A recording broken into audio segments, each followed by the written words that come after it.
আলিপুরদুয়ারে মোদির সভামঞ্চে জায়গা হয়নি তার। কলকাতায় অমিত শাহ সভাতেও তিনি ব্রাত্য। কেন রাগ পাচ্ছেন না দিলীপ ঘোষ?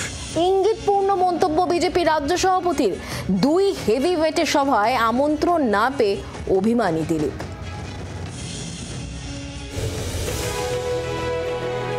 নিউ টাউনের ঝাঁ চকচকে 5 তারা হোটেল। কলকাতা সফরে এলে কেন্দ্রীয় স্বরাষ্ট্রমন্ত্রী অমিত শাহ থাকেন এই হোটেলে। রাজ্য বিজেপির সভাপতি থাকাকালীন শাহর বঙ্গ সফরের সময় তার কাছেই থাকতে হতো দিলীপ ঘোষকে। কিন্তু এখন পরিস্থিতি পাল্টেছে অনেকটাই। রবিবার নেতাজি ইন্ডোরে দলীয় নেতৃত্বকে নিয়ে সভা করবেন অমিত শাহ। 15 বছর পর ইন্ডোরের সভা বিজেপির, সেই সভাতেও মেলেনি আমন্ত্রণ। বড় নেতাদের সঙ্গে না ডাকলে আমি যাই না। বড় নেতাদের মান সম্মান আছে, তো তারা যাদের ডাকেন তারা যায়।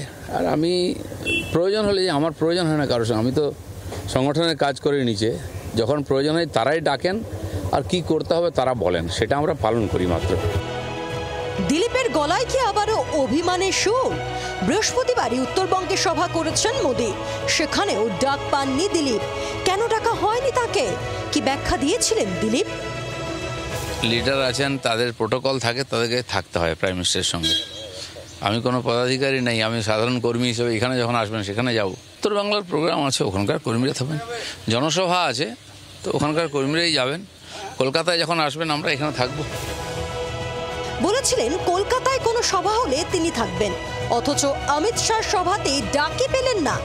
কেন হেভিওয়েটদের সভায় ডাক পাচ্ছেন না দিলীপ ঘোষ? ইঙ্গিতপূর্ণ মন্তব্য বিজেপির রাজ্য সভাপতির। দিলীপ দা আমাদের পার্টির নেতা, কিন্তু উনি সর্বভারতীয় সভাপতি পদে লাস্ট ছিলেন। অতএব ওনার বিষয়ে সিদ্ধান্ত নেওয়ার ক্ষমতা সুকান্ত মজুমদারের নেই। সর্বভারতীয় স্তরেই সমস্ত সিদ্ধান্ত হবে।